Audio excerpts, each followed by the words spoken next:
Hey everybody, welcome back. Or if you're new, welcome to my kitchen. My name is Amy and today we're making a soup that's so hearty and chunky and creamy and cheesy that it's almost overkill. And it has steak in it, which pushes this soup straight into the unbelievably deranged category. But it's the best steak and potato soup I've ever had. It'll warm you up on a cold winter evening when you're sitting with a fleece blankie, some fuzzy slippers, your favorite book.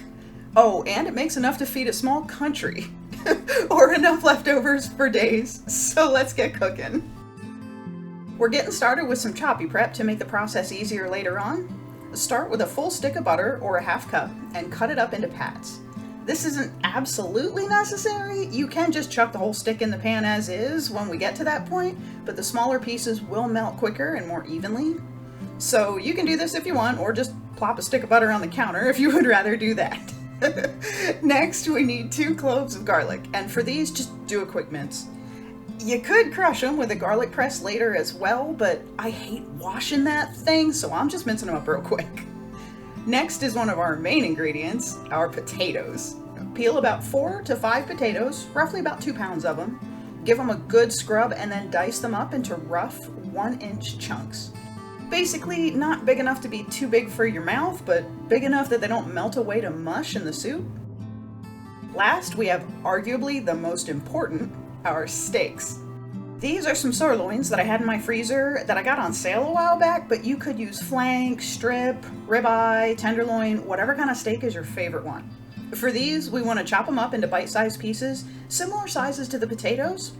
Trim off any hard fat or anything you don't want in your soup. But if you like the fat, then keep it on there because fat is flavor. When that's done, set everything to the side except for the meat. Put the steak chunks in a mixing bowl and season them with salt and pepper to taste. I think I probably used about a teaspoon of each in total. Just toss it around in there until all the steak chunks have some salt and pepper on them. Now over to the stove, and we need either a large Dutch oven or a large heavy bottom pot like a stainless steel. Add in a tablespoon of olive oil and heat the oil over medium heat. When it's all hot and shimmery, add in the beef and cook until the steak reaches your desired level of doneness.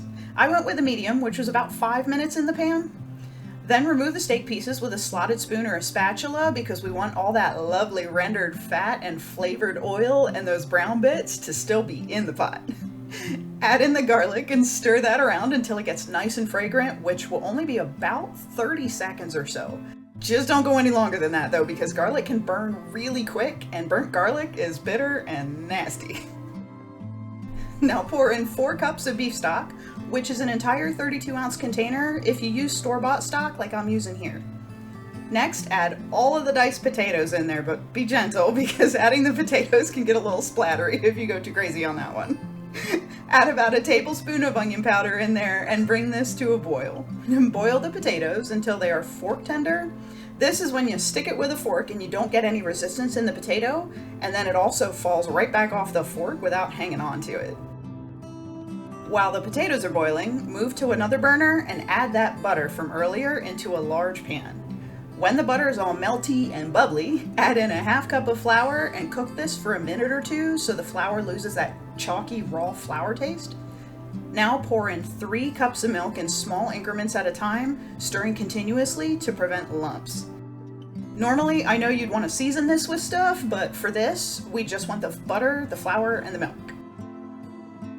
When those potatoes are fork tender, pour the milk roux into the potato pot and stir everything up well so the roux mixes with the stock in there. And now is where we want to season everything. This recipe only calls for salt and pepper and only to taste, so add salt and pepper until you're happy with the flavor of the soup. One thing though, just don't go too nutty on the salt because our last ingredient is also going to add more saltiness to the soup, so just go just a tad little bit easy with that one. When you're happy with the flavor, add the steak back into the pot as well as 1 cup of heavy cream and cook all of this for just a couple of minutes more, maybe like 2 or 3 minutes, until you see the soup start to thicken a little and look more like a chowder than a broth. This is largely just to make sure the steak is heated through again. Then remove the pot from the heat and stir in 8 ounces of sharp or even extra sharp white cheddar cheese that's been shredded. I used extra sharp and I would definitely recommend it. If you still need any additional seasoning, add more at this point until it tastes exactly how you like it. I did add more pepper because we really like pepper and it just adds more depth of flavor to the soup. And that's it. The soup is ready to serve. One thing though, this soup, it just needs a nice crusty bread for dipping, because who doesn't love dipping thick slices of crusty bread in soup? So I made a loaf of my overnight no-knead bread earlier, so we have the perfect thick crusty slices for dipping. If you would like to make this bread, I do have a link in the description to the video I made for that one. It's really simple, it has a great flavor, and this is the perfect density for soup dipping without getting soggy or falling apart. Okay, now our dinner is ready to serve. Dish up a big old bowl, plop in a chunk of bread, and if you want to, you can put a garnish of something on it. Yellow cheddar, green onions, bacon bits, anything that works with beef and potatoes and cheese, really. This soup is so rich and creamy. It's decadent. The flavor is meaty, it's cheesy, it's deeply savory, and the potatoes are nice and soft, but they're not mushy. This is perfect comfort food. It's like a hug in a bowl. And I know, I said that about the tortilla soup too, and that's still true, but so is this. It's a hug in a bowl. And I ate way more of this than I should have because it just tasted so good. You know how it is, you're full, but you just keep eating because it tastes good. Yeah, that was me, and it was totally worth it. I would also say that this could be even more amazing, if that's possible, with some veggies added, like some peas or some mushrooms. Ooh, mushrooms would be divine in this. So yeah, next time I'm gonna put a bunch of mushrooms in this, and there will be a next time, that's for sure. Please, if you can handle the inhuman amount of dairy in this, you gotta make this one. Thank you so much for watching my video. Please like and subscribe and leave me a comment below. You can also check me out on Instagram now, and I left a link in the description for that. Stay tuned on Wednesdays for recipes based on popular movies, TV shows, video games, book series.